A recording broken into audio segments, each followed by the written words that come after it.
Taxi operator killed in Manchester crash. A taxi operator died as a result of injuries he sustained in a two-vehicle crash on Manchester Road in Mandeville, Manchester on Monday. Relatives named him as Dave Woodley, 38, a resident of Broadleaf and taxi operator of the Mandeville to Broadleaf Comfort route.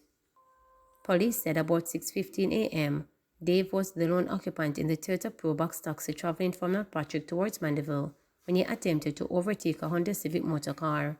Both vehicles collided. Head of the Mandeville Traffic Department, Sergeant Williams, said the vehicles climbed an embankment. Both vehicles overturned. Both drivers were taken to the Mandeville Regional Hospital, stated Williams. Dave died while undergoing treatment. His aunt, Cynthia Thousand, said she last spoke to him on Father's Day.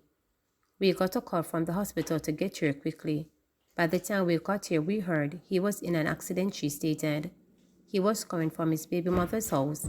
He went there for Father's Day dinner and left early this morning to start working, added Thousand. JCF dismisses claims associating Deputy Superintendent with Politics Watch. The Jamaica Constabulary Force JCF has denied social media claims that one of its Deputy Superintendent of Police, DSP Troyville Horton, is the individual behind the popular YouTube channel Politics Watch. In a statement to media Sunday evening, the JCF labeled the claims as baseless and untrue and sought to shut down further circulation of the accusation. DSP Horton is not associated with this YouTube channel or any of its affiliated social media accounts.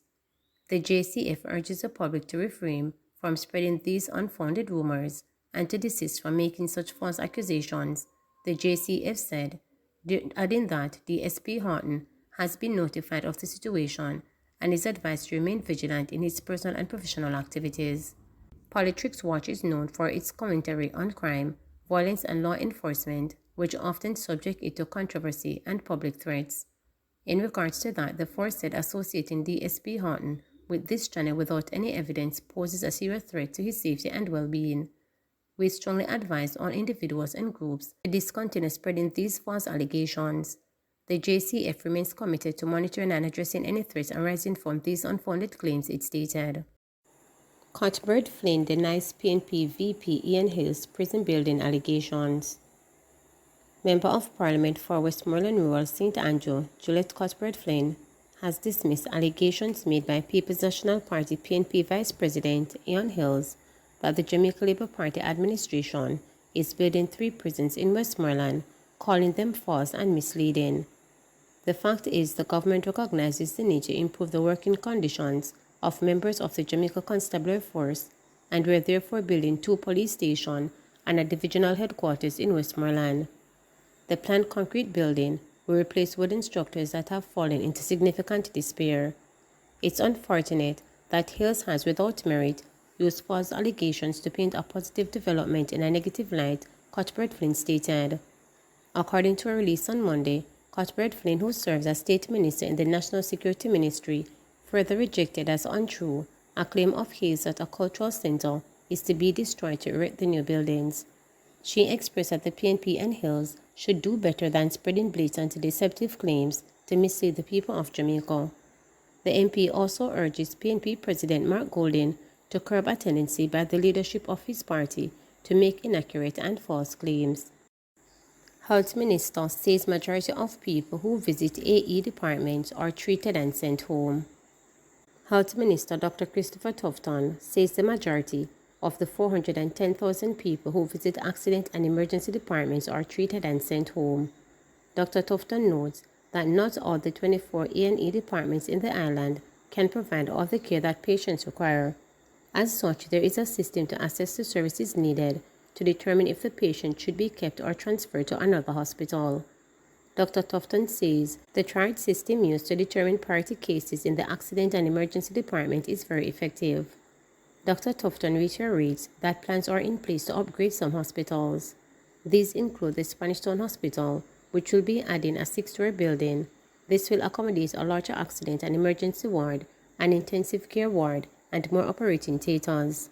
Further, the University Hospital of the West Indies, St. Anne Regional, and Mapen hospitals are also to be upgraded. And in terms of A&E, there is a system that works. There is a process that works. Of this 410,000 people visits, the overwhelming majority go back home, Get their medication ultimately. They get to see the doctor ultimately. They get better ultimately. I gave you the stats on KPH and those who came dead on arrival or pronounced dead on the table. As tragic as that is, I would say 90 high percent. I didn't do the calculation before now, but it's 90 high percent of those persons who end up at A&E end up back in their homes. And therefore, we have to say thanks to those who make it work. And to you who have experienced it, we want to encourage you to appreciate and understand how it works. We really continue to try. The system isn't perfect. There's a lot of expansion going on. Spanish Town is about to raise the building 6-story out of the ground, bigger A&E, more operating theaters, more bed, more ICU. UWI going to be the same thing. Western Child and Adolescent will take 250 beds, take some pressure off Bustamante because they do pediatric and adolescent cases on that side of the country. And I could go on and on. St. Anne's Bay will come up for that too, Maypen. So the government is really trying, but you really can't build enough hospital beds or provide enough doctors and nurses to keep up with a runaway situation of persons not taking some responsibility. That's a fact. Stakiana murder accused failed again to secure bail. Rashawn Patterson, the man charged in connection with the October 2022 murder of social media influencer Anika Stakiana 1000, has once again been denied bail following his latest appearance in the St. James Circuit Court last Thursday. Patterson, who is represented by attorney at law Dana Malley Barrett, was remanded after his most recent bail application, made through his lawyer, was refused. He is set to be back before the court on September 23rd.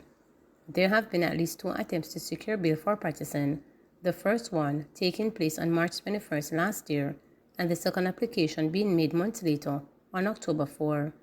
Patterson's last noted court date following those 2 appearances was on December 19. Patterson's first bail application on March 21, 2023 was rejected by presiding High Court Justice Andrea Thomas after the prosecution pointed to the correspondence that the defendant reportedly made to Ron Rose, who is separately charged with misprision of felony for not reporting the crime to the police, indicating that Patterson had killed 1000 on October 21, 2022. The application was rejected despite attorney Barrett arguing that her client's health and safety would be compromised if he remained in custody. She cited an alleged attempt to put glass in his porridge, which he was provided among his meals. During the second bail application on October 4, 2023, Barrett told High Court Justice Pusey that Patterson had secured no evidence motion for the halfway tree criminal court in relation to an unrelated assault case from 2018 in which he reportedly attacked a woman after a jealous rage. However, Pusey rejected that application due to concerns that Patterson was a likely flight risk and could potentially re-offend if granted bail. Patterson was arrested on November 2, 2022 during a high-level police operation after Thousand's body was found floating in the sea in Reading, St. James on October 21 that year.